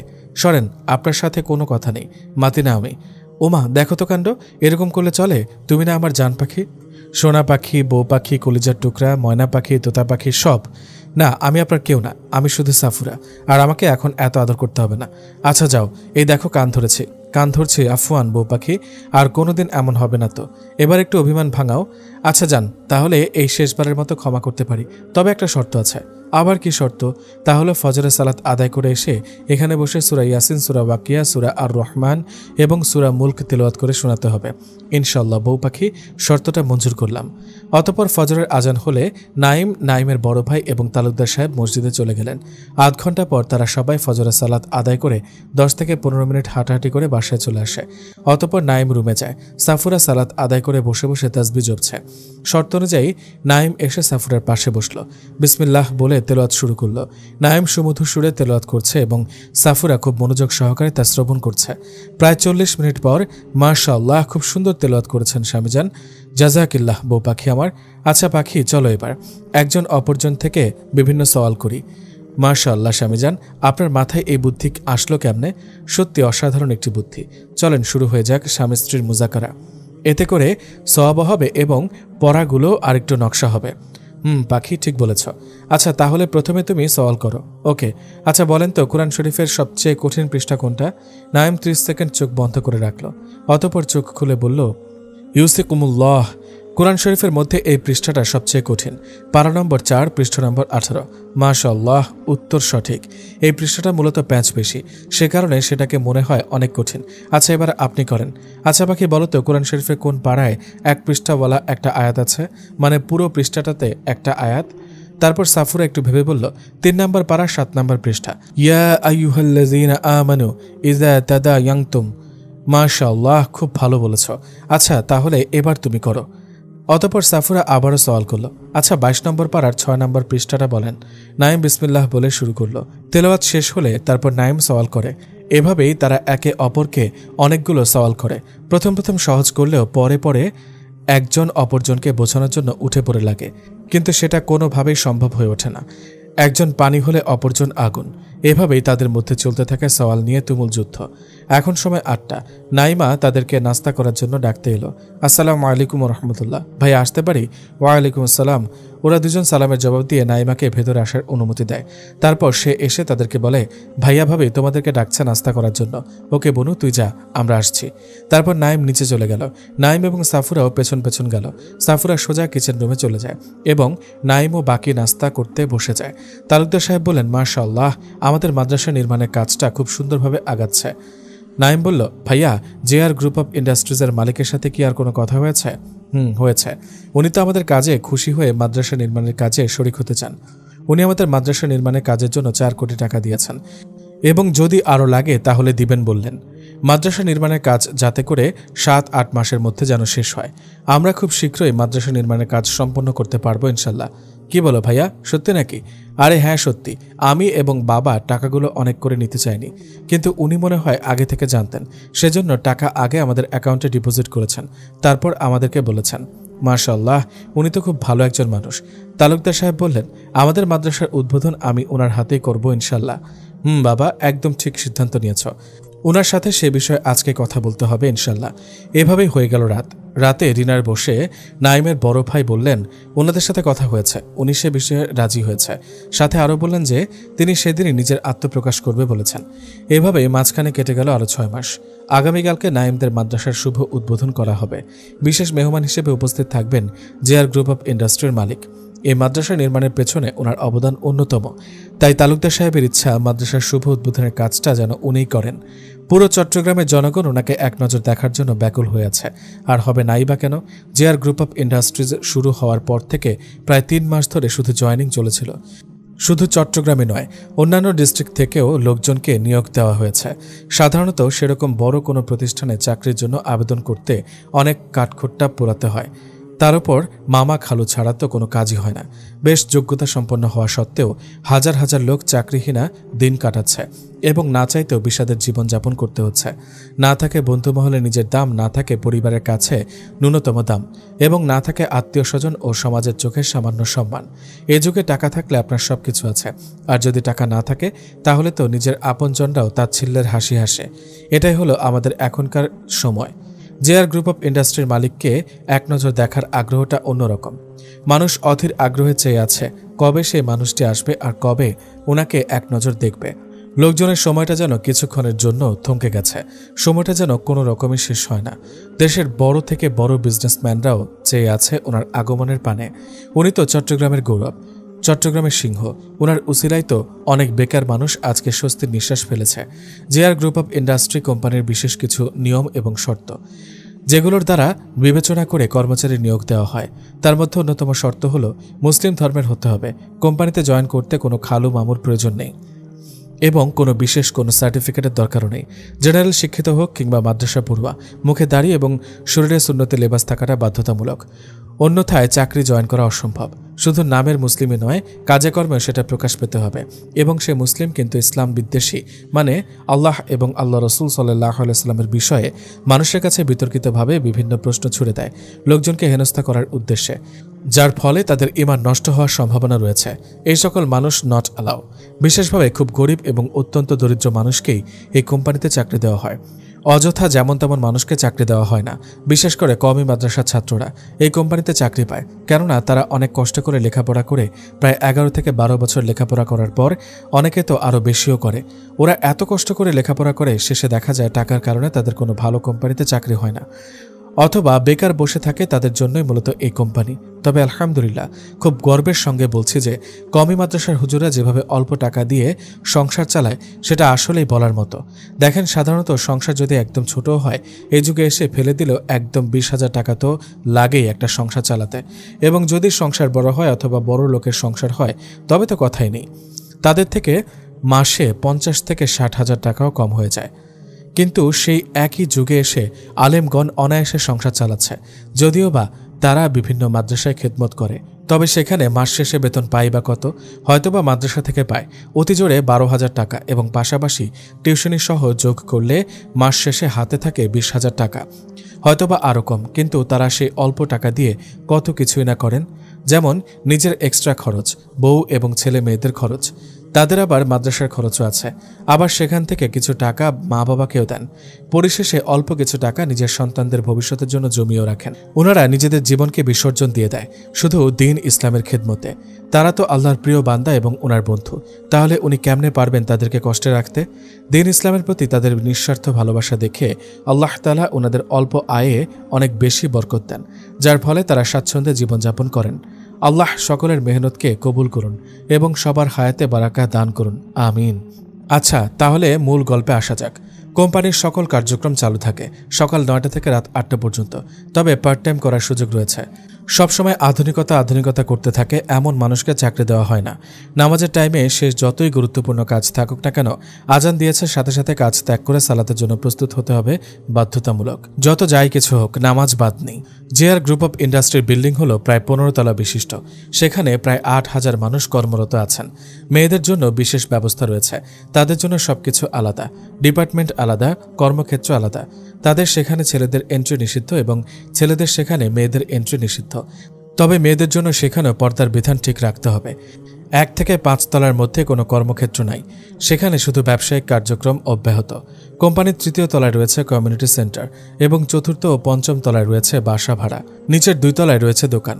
এবার বলুন, এমন একটা কোম্পানির মালিককে দেখার ইচ্ছে কারই বা না থাকবে? উনি কোম্পানিতে সব নিয়মকানুন নির্ধারণ করেছেন ইসলামিক মাইন্ডের। ইসলাম বিরোধী কোনো কাজ কারবার যাতে সেখানে না হয়, এমন মানুষ এই যুগে দুটো হয় কিনা সন্দেহ। সেজন্যই তো ওনাকে দেখার জন্য মানুষ এত ব্যাকুল হয়ে আছে। কোম্পানির নিয়ম অনুযায়ী প্রতি ওয়াক্তের জন্য আধা ঘন্টা করে সময় প্রতিটি কলিগদের জন্য বরাদ্দ থাকে, শুধুমাত্র নামাজের জন্য। অন্যথায় বেনামাজি এবং বেনিয়মী ও উশৃঙ্খল যারা আছে এবং যারা কোম্পানির এসব নিয়ম অর্থাৎ বিশেষ করে ইসলামিক সকল দিক নির্দেশনা অনুযায়ী চলবে না বা নিজের মন মতো চলবে, কোম্পানির নিয়মকে যথাযথ সম্মান করবে না, তাদেরকে সাথে সাথে কোম্পানি থেকে বরখাস্ত করা হবে ইনশাল্লাহ। শুধু চট্টগ্রামে নয়, অন্যান্য ডিস্ট্রিক্টের হাজার হাজার বেকার লোককে এই কোম্পানিতে চাকরি দেওয়া হয়েছে। এখন অনেক অভাবীর ঘরে সচ্ছলতার আলো জ্বলেছে ওনার উসিলায়। চলুন মূল গল্পে যাওয়া যাক। এনাম কাকে যেন ফোন করলো। ফোনের ওপাশ থেকে সালাম দিল। এনাম সালামের জবাব দিয়ে বলল, আগামীকালকের জন্য স্পেশাল ফোর্সদেরকে তৈরি থাকতে বলবেন। তাদেরকে স্পেশাল একজন মানুষের গার্ড হিসেবে নিয়োগ দেওয়া হয়েছে। ইনশাআল্লাহ স্যার, আপনি একদম চিন্তা করবেন না, আমাদের টিম সবসময় প্রস্তুত থাকে। আলহামদুলিল্লাহ। আমি অবশ্য এই বিষয়ে অবগত আছি, আমিও থাকবো সেখানে, এবং বিশেষ করে আপনি একটু সবটা খেয়াল রাখবেন, ন্যূনতম ঘাটতি যাতে না থাকে। আগামীকাল যিনি আসবেন তিনি কোনো সাধারণ ব্যক্তি নয়। আশা করি আমার কথার ভাবভঙ্গিতে আপনি হয়তো বুঝতে পেরেছেন উনি কে সেটা। জি স্যার, আমি অবশ্যই বুঝতে পেরেছি। উপরমহল থেকে অনেকবার কল এসেছে শুধুমাত্র ওনার গার্ডের জন্য। স্পেশালি আমাদের টিমকে এই গুরুত্বপূর্ণ কাজটি দেওয়া হয়েছে, কেননা উনি আমার অতি নিকটস্থ একজন প্রিয় মানুষ। বুঝতেই পারছেন আমি এত করে বলার কারণটা কি। উনি এতদিন মানুষের আশেপাশে থেকেও উনাকে কেউ চিনতে পারেননি। স্যার, আপনি একদম নিশ্চিন্ত থাকতে পারেন, আমার নেতৃত্বে সামান্যতম ঘাটতি থাকবে না ইনশাল্লাহ। সর্বোচ্চ স্পেশাল নিয়মটাই আমি অবলম্বন করব ইনশাল্লাহ। অবশ্যই আপনার প্রতি আমার আস্থা আছে, সেজন্যই তো বিশেষ করে আপনার হাতে এই কাজটা সপা হয়েছে। ওকে স্যার, তাহলে এখন রাখি। আসসালামু আলাইকুম রহমতুল্লাহ। এনাম সালামের জবাব দিল, ওয়ালাইকুম আসসালাম রহমতুল্লাহ। আজকে সোমবার, আজকের দিনটি ধার্য করা হয়েছে মাদ্রাসার শুভ উদ্বোধনের কাজটা সম্পন্ন করার জন্য। আজ 11টার দিকে প্রধান অতিথি হিসেবে আসবেন জেআর গ্রুপ অফ ইন্ডাস্ট্রির মালিক। তাই তালুকদার সাহেব এবং ওনার পরিবার সে সকাল থেকে অনেক ব্যস্ত। আজকে মাদ্রাসাটা খুব সুন্দর করে সাজানো হয়েছে এবং ডেকোরেটও করেছেন। অনেক আলেম ওলামাগণ উপস্থিত থাকবেন। মাদ্রাসার এরিয়াটা অনেক বড় মাশাআল্লাহ। আজকে মাদ্রাসায় প্রায় 10,000 মানুষের খাবারের আয়োজন করেছেন, কেননা আজকে দূর দূরান্ত থেকে লোকজন আসবেন শুধুমাত্র প্রধান অতিথিকে দেখার উদ্দেশ্যে। তাই তো মাদ্রাসায় একটা মেজবানির আয়োজন করেছেন। এখন সময় 9টা। মাদ্রাসায় সুন্দর করে বড় একটা স্টেজ সাজানো হয়েছে হুজুর এবং প্রধান অতিথির জন্য। বিভিন্ন মিডিয়া থেকে লোকজন আসবেন, সরাসরি লাইভ করা হবে। তাই ছোট বড় নামকরা চ্যানেলগুলো সবই আসবে। মাদ্রাসার চতুর্পাশে মাইক লাগানো হয়েছে। 10:30টার দিকে এসে উপস্থিত হবেন মেহমানগণ। মাদ্রাসা গেট থেকে স্টেজ পর্যন্ত লাল কার্পেট দিয়ে বিছিয়ে দেওয়া হয়েছে এবং তার ওপর গোলাপের পাপড়ি এবং বেলি ফুল ছিটিয়ে দেওয়া হয়েছে। কার্পেটের দুই পাশে লাইন ধরে বিভিন্ন কাঁচা ফুলের টব বসানো হয়েছে। সব মিলিয়ে খুব সুন্দর একটি পরিবেশ তৈরি করতে সক্ষম। আজ যেন পুরো চট্টগ্রামবাসী খুশিতে আত্মহারা। সাথে সাথে ফুলেরাও যেন তাদের সমস্ত সুবাস দিয়ে চারদিকটা ভরিয়ে দিচ্ছে। পাখিও যেন কিচিরমিচির গানের সুর তুলেছে। সব মিলিয়ে একটি সুন্দরতম অনুভূতি। পরিবেশ যেন তার পরিচর্যা দিয়ে সবাইকে মুখরিত করছে। সবার চোখ যেন একজনের আগমনের অপেক্ষায় আছে। ওদিকে নাইমের ঘরেও পর্দা টিভি সেট আপ করেছে, কেননা আজকে তাদের মাদ্রাসার শুভ উদ্বোধন হতে যাচ্ছে। মেয়েরা তো আর সেখানে যেতে পারবে না, তাই এ ব্যবস্থা। সাথে সাথে নতুন একজনকে দেখতে পারবে, যে কিনা চট্টগ্রামের গৌরব, চট্টগ্রামের সিংহ পুরুষ। সকাল থেকেই হুজুররা খতমে বুখারি শুরু করে দিয়েছেন এবং হেফজ বিভাগের ছোট ছোট নিষ্পাপ ছাত্রদের দিয়ে কুরআন খতম করিয়েছেন। এখন সময় 10টা। তালুকদার সাহেব, নাইমের বড় ভাই এবং নাইমের বন্ধুরা সবাই চলে গেছে মাদ্রাসায়। যদিও বা নাইমের বড় ভাই এবং নাইমের বন্ধুরা সবাই সকাল থেকেই সেখানে। তালুকদার সাহেব ওনার বড় ছেলেকে বললেন, দেখো তো বাবা, ইতিমধ্যে অনেক মেহমানগণ চলে এসেছেন, কিছুক্ষণ পরে প্রধান অতিথিও চলে আসবেন। কিন্তু এই সময় তোর ভাই কোথায় চলে গেছে? কল দিচ্ছি, সেটাও রিসিভ করছে না। দেখছে আজকে একটা অনেক বড় আয়োজন চলছে, মেহমানগণ আসবেন, ও আমাদের সাথে না থেকে কোথায় চলে গেছে? মাঝে মধ্যে যে ও কী সব উল্টাপাল্টা কাজ করে না, আমার মাথা একদম খারাপ হয়ে যায়। আচ্ছা বাবা, তুমি একটু শান্ত হও, হয়তোবা কোনো জরুরি কাজে আটকে গেছে, তুমি চিন্তা করবে না, আমি কল দিচ্ছি। ও আচ্ছা বাবা, আমি তো তোমাকে বলতেই ভুলে গেছি, ও আমায় বলেছিল ওর আসতে একটু দেরি হবে, কেননা ও কি যেন একটা জরুরি কাজে যাবে সেজন্য। তুই এখন ওকে আমার বকা থেকে বাঁচানোর জন্য মিথ্যা বলছিস না? না না বাবা, তুমি কি বলছো এসব? আমি মিথ্যা বলতে যাব কেন? বিশ্বাস না হলে তুমি এনামের কাছে জিজ্ঞেস করে দেখতে পারো। আচ্ছা, সেটার দরকার নেই, তুই যেহেতু বলেছিস তাহলে সমস্যা নেই। তোরা তাহলে এদিকটা খেয়াল রাখ। এখানে নাইমের বন্ধুরা সবাই চলে এসেছে। নাইমের ব্যাপারে বিস্তারিত তথ্য আর কেউ না জানলেও এনাম কিন্তু ঠিকই জানে। সে কাউকে কিচ্ছু না বলে শুধু মুচকি হাসল। দেখতে দেখতে সে কাঙ্ক্ষিত সময়টি চলে এলো। তালুকদার সাহেব বারংবার ফোন করে জেনে নিচ্ছে ওনারা কতটুকু এসেছেন। এখন যখন ফোন করলো তখন উনি বললেন যে খুব কাছাকাছি চলে এসেছেন ওনারা, গন্তব্যে পৌঁছাতে 5 মিনিটের মতো সময় লাগতে পারে। এদিকে তালুকদার সাহেব একটু টেনশনে আছেন, কেননা মেহমান অতি নিকটে চলে এসেছেন, কিন্তু নাইম এখনও এলো না। একটু পর তালুকদার সাহেব খেয়াল করলেন যে লাইন ধরে প্রায় 20টার মতো গাড়ি এদিকে আসছে। লোকজন বুঝতে পারলেন যে এই গাড়িগুলোতে করে তাদের কাঙ্ক্ষিত মানুষটি এবং ওনার গার্ডরা আসছেন। ক্যামেরা সব সেদিকের পানে ঘুরিয়ে দিয়েছে। লোকজন অপলক দৃষ্টিতে সেদিকে চেয়ে আছে, যেন তাদের চোখ পলক ফেলতে ভুলে গিয়েছে। ড্রোন ক্যামেরা আকাশপানে ঘোরাঘুরি করছে এবং কাঙ্ক্ষিত সেই মানুষটিকে লাইভের মাধ্যমে লোকজনকে দেখানোর সুযোগ করে দিচ্ছে। সব গাড়ি গেটের সামনে লাইন ধরে দাঁড়িয়ে আছে। জনগণ খুব ধৈর্যের সাথে শৃঙ্খলা বজায় রেখে বসে আছে তাদের কাঙ্ক্ষিত মানুষটি গাড়ির ভেতর। আমরা দেখতে পাই সামনের এবং পেছনের গাড়িগুলো থেকে বেরিয়ে আসে অনেকগুলো গার্ড, যাদেরকে গতকালই এনামের আন্ডারে নিয়োগ দেওয়া হয়েছে, স্পেশাল ফোর্স। মাঝখানে গাড়িটি থেকে এখনও কেউ বের হয়নি। সে গাড়িতেই বসে আছে প্রধান অতিথি। গার্ডরা সবাই সুন্দর করে সারিবদ্ধ হয়ে দাঁড়িয়ে যায়। হাতে আছে বন্দুক, তাদের আচরণে আছে দায়িত্ববোধ এবং চোখে আছে দৃঢ়তা। তারা যেন নতুন এক অধ্যায়ের সূচনা করতে চলেছে। তারা আশেপাশের পরিবেশ পর্যবেক্ষণ করে সুরক্ষা নিশ্চিত করলে তাদের প্রধান তিনি গাড়ির সামনে এগিয়ে যায়। তারপর গাড়ির গ্লাসে একটু করে টোকা দিতে গ্লাসটা একটু করে খুলে দেয়। তারপর সে ফিসফিস করে কি যেন বলে। অতঃপর সেই অফিসারটি পেছনে ফিরে ইশারা করতেই গার্ডরা আরও সচেতন হয়ে গেল। সবার চোখ এখন গাড়ির দিকে। গাড়ি থেকে যিনি নামবেন ওনার মুখবয়বটা দেখার অপেক্ষায় রয়েছে তারা। ওদিক থেকে এইসব দৃশ্য তালুকদার সাহেবের পরিবাররা দেখছে। একটু পর গাড়ির ডান পাশের দরজা খুলে একজন বেরিয়ে আসে। তাকে দেখে খানিকটা অবাক হয় তালুকদার সাহেব এবং ওনার পরিবার। তালুকদার সাহেবের মুখ ফুটে বেরিয়ে এলো একটি নাম, রিমন।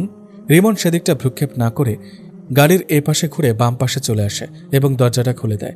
দরজা খুলতে ভেতর থেকে বেরিয়ে এলো একজন সুদর্শন যুবক, যাকে দেখে সবাই রীতিমতো অবাক। বিস্ময়ের চরম পর্যায়ে পৌঁছে যায় তারা। তালুকদার সাহেব, ওনার বড় ছেলে এবং তার পরিবারের সবাই ও নাইমের বন্ধু মহল। এ কি করে সম্ভব? যুবকটি গাড়ি থেকে বের হয়ে আশপাশটা একবার চোখ বুলিয়ে নিল, সামনের দিকে তাকিয়ে হালকা মুচকি হাসল। লোকমান সাহেব, তালুকদার সাহেব এবং ওনার বড় ছেলে যেন কিছুক্ষণের জন্য বরফের ন্যায় জমে গেল। তারা তাদের চোখকে মোটেও বিশ্বাস করতে পারছে না। ওদিকে ওনার পরিবার এবং সাফুরার পরিবারের সবার চোখ যেন কপালে।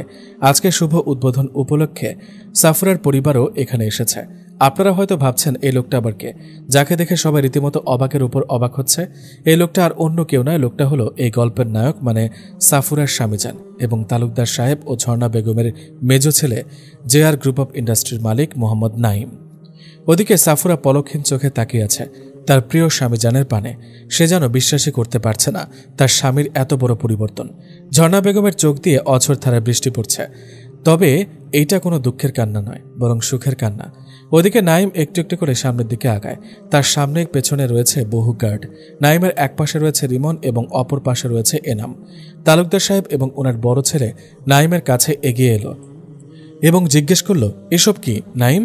নাইম একটু মুচকে এসে বলল, বাবা, ভাইয়া, তোমাদের সকল প্রশ্নের উত্তর বাসায় গিয়ে একসাথে দেব ইনশাল্লাহ। অতঃপর তারাও নাইমের সাথে সাথে সামনের দিকে আগায়। কিছু বিশেষ বিশেষ মানুষ এসে নাইমকে ফুলের তোড়া দিয়ে সম্মান জানায়। নাইমও সেগুলো একটা একটা করে বিনয়ের সাথে গ্রহণ করে এবং পাশে রিমনকে দিয়ে দেয়। সাংবাদিকরা নাইমের সামনে আসতে চাইলে গার্ডরা তাদেরকে সাইড করে দেয় এবং তারা তাদের মতো নিউজ প্রচার করতে থাকে। নাইম তাদের উদ্দেশ্যে বলল, প্লিজ আপনারা দয়া করে একটু শান্ত থাকুন। আপনাদের প্রশ্নের জবাব কিছুক্ষণ পরে আমি দিচ্ছি ইনশাল্লাহ। অতঃপর হাঁটতে হাঁটতে নাইম চলে আসে স্টেজের উপর। নাইম স্টেজে উঠে হুজুরদের সঙ্গে কুশলাদি বিনিময় করে। অতঃপর অনুষ্ঠান শুরু হয়। প্রথমে হুজুররা কিছু আলোচনা করেন, তারপর নাইমকে কিছু বলতে বলেন। নাইম লোকজনকে উদ্দেশ্য করে কিছু বলবে বলে খেয়াল করে। অতঃপর স্পিকার সামনে এসে নিয়ে সে দাঁড়িয়ে যায় এবং বলতে শুরু করে, আসসালামু আলাইকুম ওয়া রাহমাতুল্লাহ। নাইমের সালামের ধ্বনিতে সবাই একদম শান্ত হয়ে একটু নড়েচড়ে বসে এবং সবাই উচ্চস্বরে সালামের জবাব দেয়। তারপর নীরব দর্শকের ভূমিকা পালন করে। তারপর নাইম কোরআনে কারিম থেকে কিছু আয়াত তিলাওয়াত করে অতঃপর কথা শুরু করে। আসলে কথা কেমনে শুরু করবো আমি বুঝতে পারছি না। সকল সাংবাদিকদের ক্যামেরা এখন স্টেজের দিকে। প্রথমে আমি ক্ষমা চেয়ে নিচ্ছি আপনাদের কাছে, কারণ আমি আপনাদেরকে অনেক অপেক্ষা করিয়ে ফেলেছি। সত্যি আমি এইটা ভেবে আশ্চর্য হচ্ছি যে আপনাদের ধৈর্য শক্তি অনেক বেশি। যদি আপনাদের ধৈর্য শক্তি না হতো তাহলে কি কেউ এভাবে অপেক্ষার প্রহর গুনে গুনে একটা মানুষের জন্য অপেক্ষা করতে পারে? তাই আমার পক্ষ থেকে আপনাদের সবাইকে জানাই হৃদয়ের গভীর থেকে ভালোবাসা ও অভিনন্দন। আসলে আমি বেশি কথা বলতে চাই না, অল্পের মধ্যে শেষ করে দেব ইনশাল্লাহ। এখানে আমার মুরব্বিগণ হুজুর আছেন, ওনাদের সামনে বেশি কথা বলাটা আমি উচিত মনে করছি না। আপনারা হয়তো অনেকে আমাকে চেনেন, আবার অনেকে চেনেন না। বিশেষ করে আমার এলাকার লোকজন আমাকে চেনেন। প্রথমে আমি বলতে চাই, প্রথমত আমার এতটুকু সাফল্যের মূলে যিনি আছেন তিনি হলেন আপনার আমার মহান রব। আমার এই সাফল্যে দ্বিতীয়ত যিনারা ভূমিকা রেখেছেন তিনারা হলেন আমার জন্মদাতা পিতা এবং আমার মা। এরপরে আরও একজন যিনি আছেন, ওনার নাম প্রকাশ করা সম্পূর্ণ বারণ, তাই আমি চেয়েও ওনার নামটা বলতে পারছি না। তবে আফসোসের সহিত বলতে হচ্ছে যে উনি আমাদের মাঝে আর নেই। আল্লাহ ওনাকে জান্নাতুল ফেরদৌস নসিব করুন, আমিন। আমি আজকে আপনাদের সামনে কিছু মানুষকে পরিচয় করিয়ে দিতে চাই, যার ভালোবাসা এবং মানসিক সহযোগিতা আমি সবসময় পেয়েছি, যার হাত ধরে ছোট থেকে এতটুকু এসেছি, যেনারা আমি হাঁটার সময় লাঠি, আগুনের সময় পানি ও বিপদের সময় ঢাল হিসেবে পাশে পেয়েছি যাদেরকে। ওনারা না থাকলে হয়তো এতদিনে আমার কোনো অস্তিত্বই থাকতো না। ওনারা আর অন্য কেউ নয়, ওনারা হলেন আমার বাবা এবং বড় ভাইয়া, অত্র এলাকার কৃতি সন্তান মোহাম্মদ আব্দুর রহমান তালুকদারের ছেলে, মানে আমার বাবা মোহাম্মদ রহমতুল্লাহ তালুকদার এবং আমার শ্রদ্ধেয় বড় ভাই মোহাম্মদ এমদাদুল্লাহ তালুকদার সাহেব, আমি আমার বাবা এবং ভাইকে স্টেজে আসার জন্য বিনীত অনুরোধ জানাচ্ছি। অতঃপর ওনারা দুজন স্টেজে উঠে বসেন এবং আমি আরও পরিচয় করিয়ে দিতে চাই যিনি গোপনে দেশ প্রতিরক্ষার্থী সেনা হিসেবে নিজেকে তৈরি করেছেন এবং আমাদের দেশের বিশেষ করে ইসলাম ধর্মের বিরুদ্ধে ইহুদিদের চক্রান্তকে ধূলিসাৎ করে দিয়েছেন। নিজের জানের কথা না ভেবে, নিজের পরোয়া না করে দেশের জন্য, ইসলামের জন্য কুরবানি হয়ে যেতেও প্রস্তুত, যিনি নিজ দায়িত্বে ইসলাম ধর্মের বিরুদ্ধে চক্রান্তকারী ইহুদিদেরকে সাতঘাটের পানি খাইয়েছে এবং যিনি নিজের স্পেশাল ফোর্স দ্বারা আমাকে প্রোটেক্ট করে এখানে নিয়ে এসেছেন, যিনি ছোট থেকেই আমার সাথেই ছিলেন, যিনার সাথে আমার পথ চলা শুরু একদম ছোট থেকে, যিনি হলেন আমার ছোটবেলার বন্ধু এবং আমার চাচাতো ভাই। তিনি আর অন্য কেউ নয়, তিনি হলেন অত্র এলাকার কৃতি সন্তান মাওলানা আব্দুল মালেক সাহেবের নাতি এবং হাফেজ মাওলানা আমিনুল হক সাহেবের বড় ছেলে, the undercover force of special officer হাফেজ মোহাম্মদ এনামুল হক। আমি আমার বন্ধুকে স্টেজে এসে বসার জন্য অনুরোধ জানাচ্ছি। সাথে সাথে হাততালিতে সেখানটা ভরে উঠল। তারপর সবার সামনে রিমনকেও পরিচয় করিয়ে দিল। এরপর এভাবে নাইম আরও অনেকক্ষণ কথা বলল। তারপর তালুকদার সাহেব এবং বাদ বাকিরাও কিছু কথা বলল। তারপর শুভ উদ্বোধনের কাজটা সেরে ফেলে অতঃপর নাইম, হুজুর এবং আরও মান্যগণ্য কিছু মানুষদেরকে নিয়ে মেহমানখানায় যায়। এদিকে মেজবানির খানা শুরু হয়ে গেছে। লোকজন খুব তৃপ্তির সাথে খাবার খাচ্ছে। তারপর নাইমদের খাওয়া শেষ হলে তার বাবা, ভাইয়া এবং বন্ধুদেরকে নিয়ে গাড়ি করে রওনা দেয় কোম্পানির দিকে। উদ্দেশ্য হলো আজকে কোম্পানিতে গিয়ে সবার সাথে পরিচয় হবে। কোম্পানিতে সব ঠিক করা হয়ে গেছে। সবাইকে জানিয়ে দেওয়া হয়েছে যে আজকে কোম্পানির মালিক সবাইকে দেখতে আসবেন। তারাও সবাই তাদের স্যারকে স্বাগত জানানোর জন্য ফুলের তোড়া হাতে নিয়ে দাঁড়িয়ে আছে। অতঃপর নাইম এবং বাকিরা সবাই আসলে তাদেরকে কোম্পানির কর্মীরা অত্যন্ত সম্মানের সহিত স্বাগত জানায় এবং সবাই নাইমের হাতে ফুলের তোড়াগুলো এগিয়ে দেয়। নাইম তা বিনয়ের সহিত গ্রহণ করে পাশের জনকে দিয়ে দেয়। অতঃপর নাইম এবং তার সাথে আসা সবাই মিলে ভেতরে যায়। আজকে তাদের জন্য বিশেষভাবে নাস্তার আয়োজন করা হয়েছে। সবাই নাস্তা সেরে নেয়। অতঃপর নাইম বললে তার বন্ধুরা এবং বাকিরা চলে যায়। সাথে 4 জন গার্ড রেখে বাকিদেরকেও যেতে বলে এনাম ইমিডিয়েট একটা মিটিং ক্রিয়েট করে, যেখানে তালুকদার সাহেবকে প্রধান চেয়ারে বসানো হয়। মূলত যারা কোম্পানির বিশেষ দায়িত্বে বা উচ্চতর পদে আছে তাদেরকে নিয়ে এই মিটিং। অল্প কিছু সময়ের মধ্যে মিটিং শুরু হয়। নাইম কর্মীদের উদ্দেশ্য করে বলছে বিভিন্ন নিয়মকানুন নিয়ে এবং তালুকদার সাহেব খুব মনোযোগ দিয়ে তা উপভোগ করছে। আজকের এই দিনে ওনার খুশি আকাশ ছুঁই ছুঁই। আজকের পর্বে ওনার মাথা উঁচু হয়ে যাচ্ছে। তিনি কখনো ভাবতেও পারেন নাই যে ওনার সন্তান এত বড় একটা কোম্পানির মালিক হবে। সত্যি আল্লাহ মহান, তিনি চাইলে কি না করতে পারে। বিদেশ থেকে আসার পর আমরা ওর সাথে এত মাস সময় কাটানোর পরেও জানতে পারলাম না যে আমার ছেলে ভেতরে ভেতরে এত কিছু করছে। সবই আল্লাহর দয়া ও করুণা ব্যতীত অন্য কিছু নয়। প্রায় 1 ঘন্টা পর মিটিং শেষ করে তারা সবাই বাসায় চলে আসে, সাথে রিমনও ছিল। বাসায় আসার সাথে সাথে সবাই নাইম এবং রিমনকে ঘিরে ধরল। তারপর নাইমকে সবাই প্রশ্ন ছুটতে লাগলো। নাইম শান্ত গলায় বলল, আচ্ছা তোমরা এখন একটু শান্ত হও, আমি একটু ফ্রেশ হয়ে আসি, তারপর সবাইকে সবকিছু বলবো ইনশাল্লাহ। তারপর নাইম রুমে গিয়ে ফ্রেশ হয়ে আসলো। তারপর সবাই সামনের বারান্দায় বসলো আয়শাবাদে। তারপর নাইম বলল, আমি একদিন মাদ্রাসায় যাচ্ছিলাম। সেদিন ছিল শনিবার। মাদ্রাসা যাওয়ার সময় রাস্তায় একজন বৃদ্ধ লোক গাড়ির সাথে ধাক্কা খেয়ে পড়ে যায়। মুহূর্তে সেখানে মানুষের ভিড় জমে যায়। কিন্তু আশ্চর্যজনক ব্যাপার হলো তখন ওনাকে কেউ হাসপাতালে নিয়ে যাওয়ার বদলে সবাই দাঁড়িয়ে দাঁড়িয়ে তামাশা দেখছিল। হায় আফসোস, আজ আমাদের সমাজটা কেমন জানি হয়ে গেল। একজন মানুষ যদি বিপদে পড়ে তাহলে তারা আগে সাহায্যের হাত বাড়িয়ে না দিয়ে পারলে আরও মজা নেয় এবং ভিডিও বানাতে ব্যস্ত, রিলস বানাতে ব্যস্ত।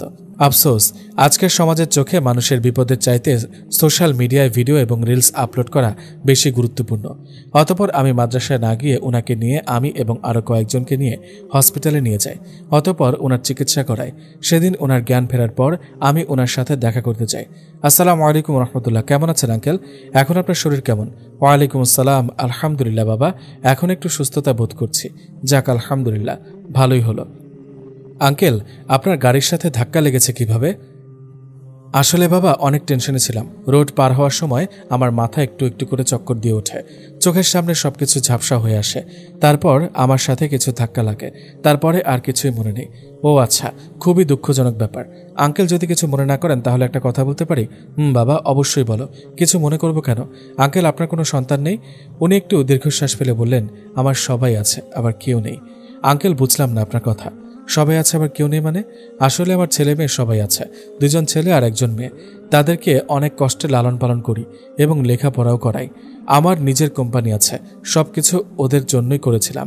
আমি অনেক কষ্ট করেছি যাতে করে তারা কষ্ট না করে। মেয়েকে বিয়ে দিয়েছি, ছেলে দুটোকে লেখাপড়া করার জন্য বিদেশে পাঠিয়েছি। মেয়ে জামাইকে নিয়ে লন্ডনে সেটেলড হয়ে গেছে। ছেলে দুজনও ছিল সেখানে।